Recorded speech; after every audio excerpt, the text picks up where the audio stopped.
You guys are sort of, you're my guinea pigs. But no, I'm really excited about Coding Dojo and what you guys are doing because I feel like I'm like you guys. I don't have a traditional, I don't know if all of you do or some of you do, but I don't have a traditional computer science background. But I'm the director of engineering for Dragonchain. This is a blockchain as a service company running right up the street. We started 3 years ago at the Walt Disney Corporation and open sourced. And so now we run our own blockchain as a service company. It's really cool. I'm really excited to be there. And like, I mean, yeah. Oh yeah, should I be using this? Check. Oh, nice. Yeah, my velvety tones. So sorry. So yeah, anyway, I'm trying to keep this pretty informal. I really, what I want to do with this talk is just explain what it's like in the workforce. Like what you guys can expect when you walk into the corporate environment of tech. Any of you guys worked in the corporate environment yet? Okay, a couple folks, man, a little bit. Because like I remember what it was like to be in your shoes, like looking at this ginormous mountain of stuff to learn and really intelligent people. And I felt like I had so much to do and I had no idea what I was getting myself into. So hopefully, by the end of this talk, you guys can maybe have a better idea of what to expect walking into the corporate environment, how they're going to see you, how you can see them, and how to deal with that environment. So a little bit about me. That's me without a mustache. It's No Shave November. I don't usually have this thing. But yeah, so a little bit about me. I guess people like knowing who's talking.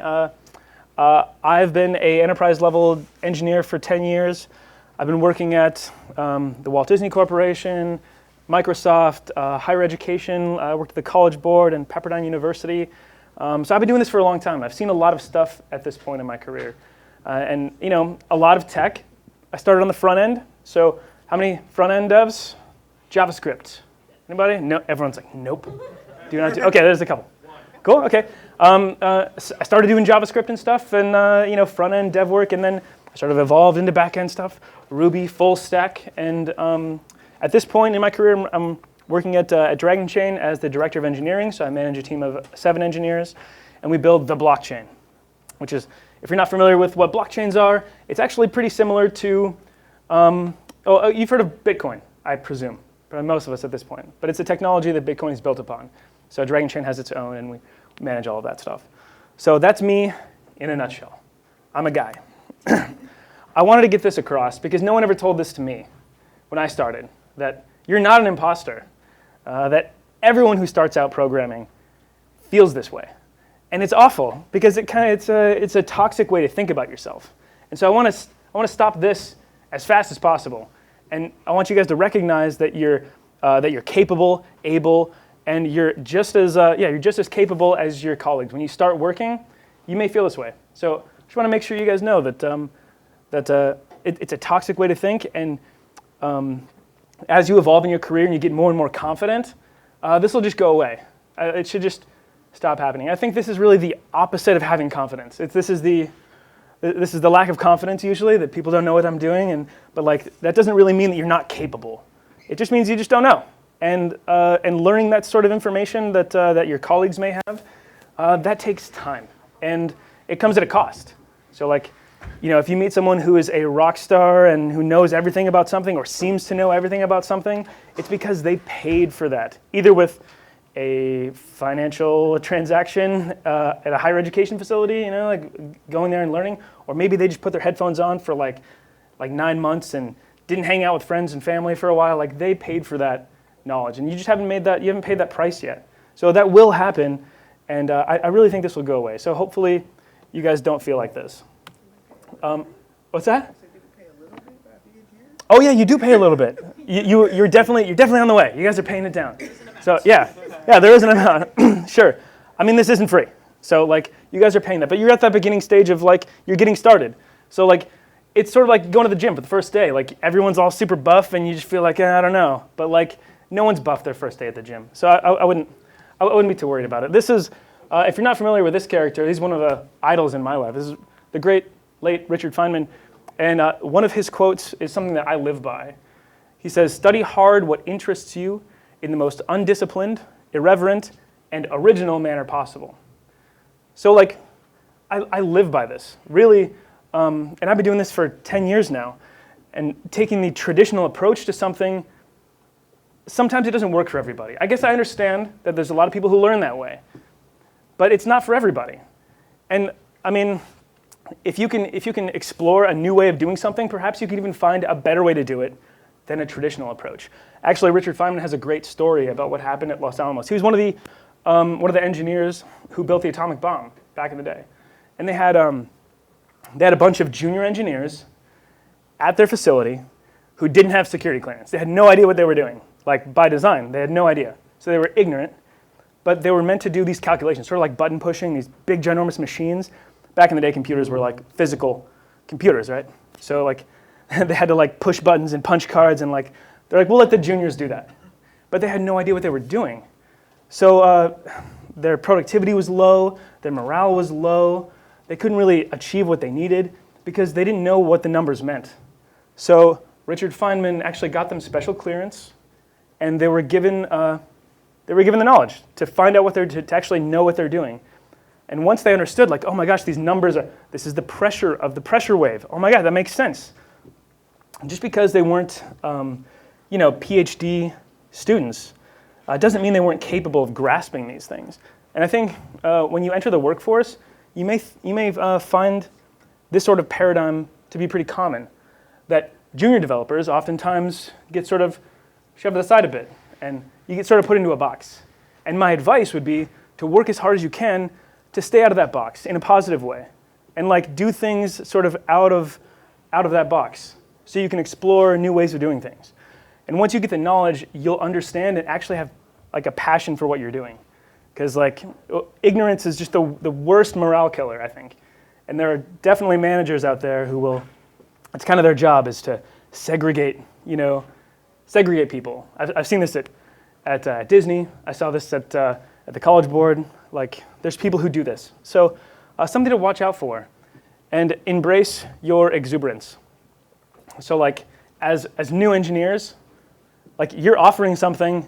This might be a surprise, but sometimes engineers get a little salty about what they've been doing. I mean, you've been doing it for 10 years, and you've seen the same thing over and over again. You're dealing with the same team over and over again. Sometimes you're just like kind of burnt out. It's really common, actually, in the industry to get burnt out. But when you guys show up and you're new and excited about something, like that has value. And it's probably something that's undervalued in the industry right now. So I would capitalize on this, to embrace your exuberance. Like, you're fresh, you're new, you're excited. You don't maybe know the specifics, but you're able to think outside the box.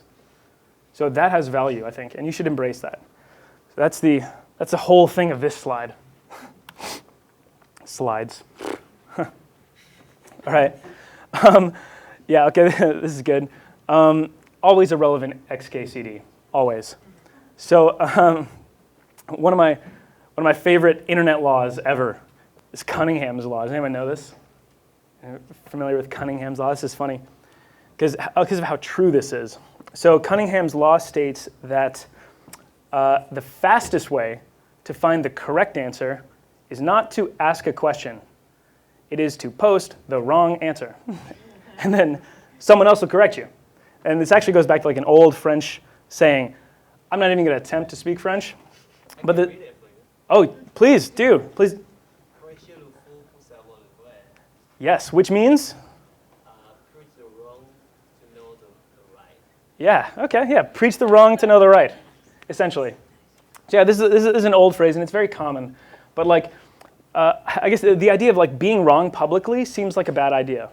Like out of the box, you would think like, if I don't know what I'm talking about, I should probably shut up. And that's not true. I like to encourage people to voice their ignorance. Like when you're in a meeting, and I can't tell you how often I've been in a meeting surrounded by gray-haired old folks in the industry, and they're all sitting down and just nodding their heads when no one has any idea what's going on. And just like it's so vital to voice your ignorance early so it can get solved. And your ignorance probably isn't just yours. Everyone's probably quiet about it.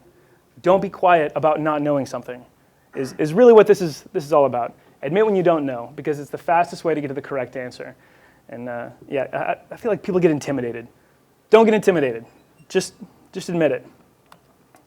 Yeah, okay. I wanted to talk a little bit about leadership in technology, what it's like. At this point in my career, I'm managing 7 devs locally and 6 devs remote. And it's a totally different bag from being an engineer. And I know at some point, some of you guys in your career, you're going to probably go into the leadership world. I mean, I would hope so, because we need strong leaders in tech. But it's just a different way of thinking, and I think there's definitely good, right and wrong ways to do this, and I've seen the entire spectrum. So I try to focus when I'm leading a team down paths that lead to voicing your ignorance, getting to the best solution, leaving egos aside. Hopefully, the overall tone of this talk is tone down egos as much as possible. We deal with logic as engineers. So you should, as a leader, and your leaders should, focus on logic and not on emotion. So that's a way to identify whether or not you have a good or bad manager and learn from them. So basically this is just a list of things that will help you identify what's good and what's bad in management, at least from my perspective. This is totally subjective, by the way, voicing my ignorance. I don't know everything. But in my experience, this has been true. I've had managers who keep people down, who keep people separated, keep other people ignorant. I've seen managers who are incapable and seem to never do stuff, like all talk and no action. And it's hard to lead a team when you've never done the thing that you're leading. I've seen this all the time. People get hired into positions where they've never done that before. That's just awful. So yeah, I would hope that when you guys move into leadership positions, that you do so leading from the front. It's really, really common in good leaders is someone who can who knows what they're doing. So following someone that you respect, that's knowing what they're doing. Yeah. Has anyone had a job in tech at all here? Is it first timer? Yeah. Good managers, bad managers. Yeah. So. I mean, I feel like this is pretty much the case for any industry, really. You can't follow someone that you don't respect, and you don't respect people who haven't done your job ever. So leading from the front is a huge thing for me. So I don't want to belabor this point, I suppose, but I might as well. I wrote it on the next slide. Yeah. Okay. No. This is interesting. I have a lot of friends who work at Amazon, and I've interviewed at Amazon, and one of their leadership principles is actually something that I disagree with, and I feel like it's misled an entire generation of engineers. That one of their leadership principles is leaders are right often, which sounds good, but what that really means to most leaders is leaders are rarely wrong, which leads to a lot of people being quiet about their ignorance and hiding the fact they don't know, and even pushing wrong things through to production when they know it's a bad idea. So I think if anything, you should be wrong often. You should be totally okay with it. Being wrong is actually really important. If you surround yourself with intelligent people, you guys should find the right answer. So I would encourage people to to be wrong as often as possible, and then correct it. Actually, I have a couple junior engineers who, what I always say is, it's okay to be wrong once on one thing. It's always good to not know or to have the wrong answer, but you just shouldn't be wrong multiple times over and over again on the same thing. That's something else. After that, you have a different conversation. But yeah. Yeah, study hard what interests you. I sort of went over this, but I guess you guys are doing that now. So in this class, I don't actually know how the Coding Dojo situation works, but do you guys get to choose your topics and stuff that you're working on, or you guys get lists or anything? Anybody? Feel free to talk. It's okay. We can make this collaborative. We like stacks, and then there's freedom during project to explore Oh, cool. technologies that are not factored. See, this is awesome because what interests you is probably what interests the markets that you're going into. So we serve the interests of the businesses, the American businesses. That's how you should feel what you're doing. You guys are a small sample group of engineers who are driving American businesses. So if you think of what your interests are as the interests of American businesses, that'll help direct what you're focused on and what you're interested in. So as an example, I saw a lot of businesses moving towards DevOps and Kubernetes in the past couple of years. So I started focusing on that. Like, I thought it was interesting, and I'd never done it before, and I was intimidated. But I did it anyway, and I learned a lot about Kubernetes and Docker containers and orchestration, something that was totally out of my comfort zone. When I started engineering, like I said, I was on the front end, and like moving to the back seems sort of blasphemous, but like I'm just not the kind of guy who likes to get put in a box. So like, you know, I would say stretch your legs. Don't feel confined to do something that you're afraid of, and just study what interests you. As long as you keep studying and keep getting smarter, eventually you'll be that guy or girl who people think just knows everything. Like those people that when you go into the office, they just did that all the time, constantly studying what interests them. So I really like what Coding Dojo is doing. You guys, yeah, I mean, it's totally my cup of tea. I mean, I'll tell a story. I was, when I started programming, there wasn't any Coding Dojo or like startup accelerator programs or anything. I was broke. I was living in a trailer in Southern California, and I couldn't make ends meet. And some guy was like, "You're young, could you make me a website?" And I was like, yes, I can. I had no idea what I was doing. And the website I made was an abomination. But oh, I shipped it. Yeah, and actually to a slightly satisfied customer, I suppose. I mean, I made like, I think $200 up front, and then $200 later, and that was a huge win. I found this guy like on Craigslist, gig, you know, we sort of a gig economy, and that really worked out. And I was like, man, maybe if I studied up on this, maybe I could keep going. And like, you know, how far can I take this? And it turns out that like my personality was actually pretty in line with programming. I actually had no idea.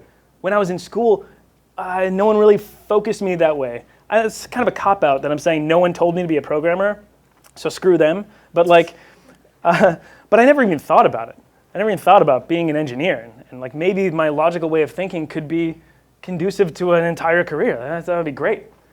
So once I started programming, it became addictive. And then I just started doing it more and more. I get the vibe that because you're here, maybe you feel the same way. That like programming might be a way of life for you. And if that's true, all you have to do is keep studying what makes you interested. Like if you're not interested, no one else probably is either. Screw it, do something else. I mean, like like that's why there's so many JavaScript libraries right now. They just keep coming out. People are like, meh, I'm done. Move on to the next one. But like, I think the more and more you do this, the better your products are going to be. And the better you will be having a breadth of knowledge about your industry. So yeah, I think that's it. Oh.